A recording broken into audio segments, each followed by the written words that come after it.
You're listening to the Daily Nugget. It's dnugget.com for Entertainment Saturday, November 9th. You've got Jenn, Andy, Janelle, and Sam.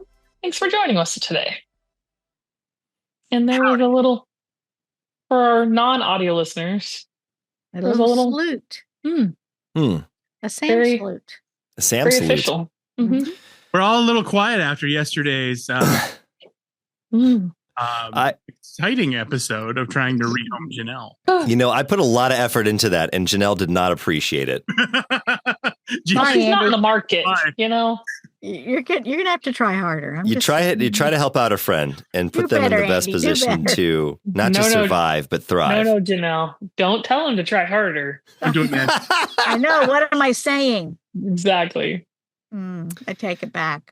All right, we're going to the internet. This lady went viral for sharing the surprise letter her husband left after almost 11 years of marriage. Oh, boy. There are some flowers and a note that said, "To my wife."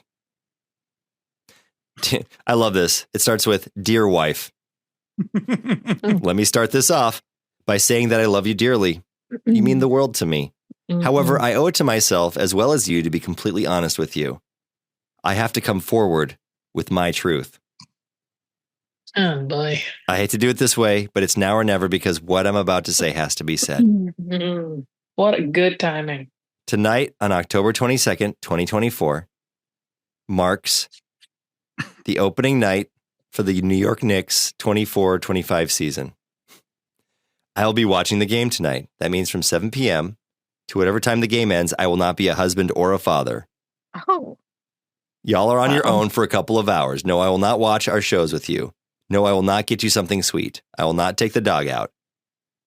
I will not get the kid in bed either. I will sit on my couch and I will watch the game. That's it. If you have any questions, please feel free to reach out to me. But not. He says, you can call me. You have my number. Call me if you need me. But clearly he's not going to answer. Right. And go straight to voicemail. I like the PS at the end. The child may stay up past bedtime only if he watches the game with me. If he doesn't want to watch, then off to bed with him. Thanks. Now, my daughter knows this deal too, because I'm the same way about football. And so my daughter knows she can stay up later if she sits on the couch and cuddles under the blanket with me past her bedtime and falls asleep while we watch football together. Well, so you watch football and you don't pay attention to anyone anyway. So I get it. I don't know. It's a little much to give this note to your wife, but yeah, it seems like a conversation that could have happened any day before the day of, and on, with such an extravagant way to do that. Yeah. Well, I mean, at least he's letting her know that he loves her. And he also included flowers, ladies. Does that count for anything? Sure. But who cares? Wait. See, they've been married. She already know this about her husband? There's the flowers. Maybe. Well, but he even said, if you have any questions, reach out to me. You have my number. But he wrote her a letter. Isn't that more romantic? Those look like fake flowers anyway. No, they look real. Because the ones in the bottom look like they're dying. No. They look brown. Those were silk flowers. Oh, yeah, you're right. I can tell. So maybe they didn't come with the letter. Or maybe he just got her silk flowers. Well, they last forever. Well, that's dumb. I forget this whole thing. That is stupid. That probably came with a note that said, "I'll love you when the last petal falls." Yeah. So you're not okay with silk flowers, Jenn? I know. Either of you. Not even real silk flowers? Not when you're expressing a sentiment of the heart. No, fresh is always better. Silk is for grave sites. Just no. That was the only redeeming quality here, so I'm out. The flowers are fake. And for that reason, Jenn is out. Well, it makes you think the letter's fake, too. Just saying. All right. After 11 years of marriage, you would think that they would be in enough of a groove for her to know that Right. he's just going to watch the game and he really wants to watch the game. And if she loves him, she'll just let him do it. It's not that long. She probably have a And ladies' night. celebrate planned. later. Like, Yeah. Did you see those take nails? a different day. I mean, The number of times that Andy and I have had family, like we say, well, we'll do a girls' night and a guys' night, and the girls get to go out and they get to have all sorts of fun. But somehow, every freaking time, Andy and I end up with the kids for guys' night. I'm glad you explained that, because at first I thought you were saying two events that you were going to be a part of. We're going to have a girls' night, or we're going to have a guys' night. No, somehow Andy and I, whenever we're going to be hanging out, it's hanging out with the kids. Yeah. I mean, luckily now they're all old enough, with the exception of one. I think, my daughter. I think, Sam, the problem is, and I know you wouldn't ever admit this, but we have become, of our spouses, we've become the ones that are the fun spouse, that we're willing to go out and do things with the kids.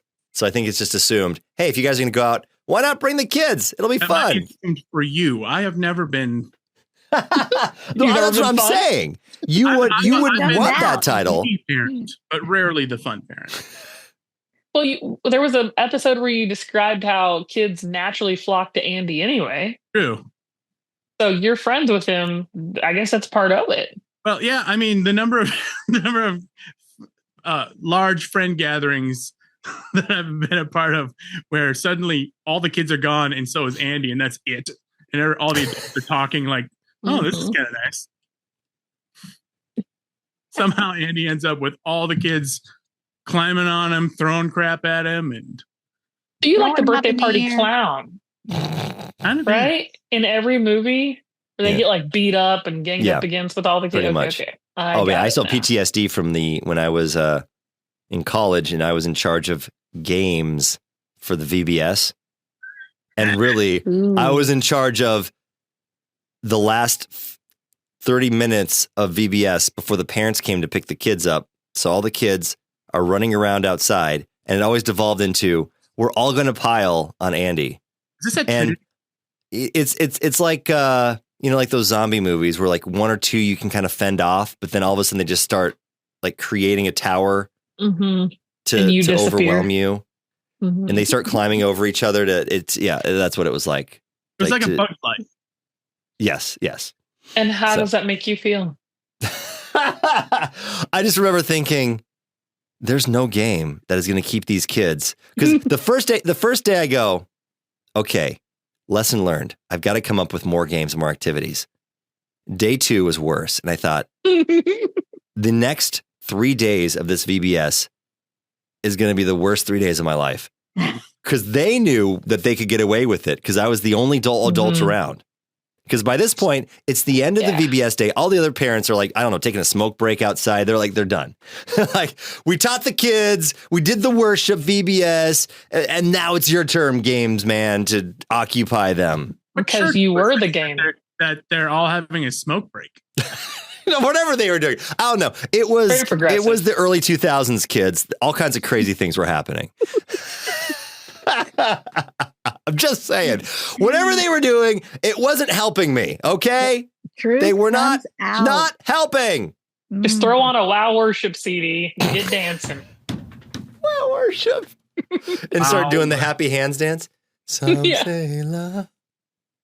Every move I make, I'm making you. You make me move, Jesus. Every step I take, I think I'm getting PTSD from this recording right now.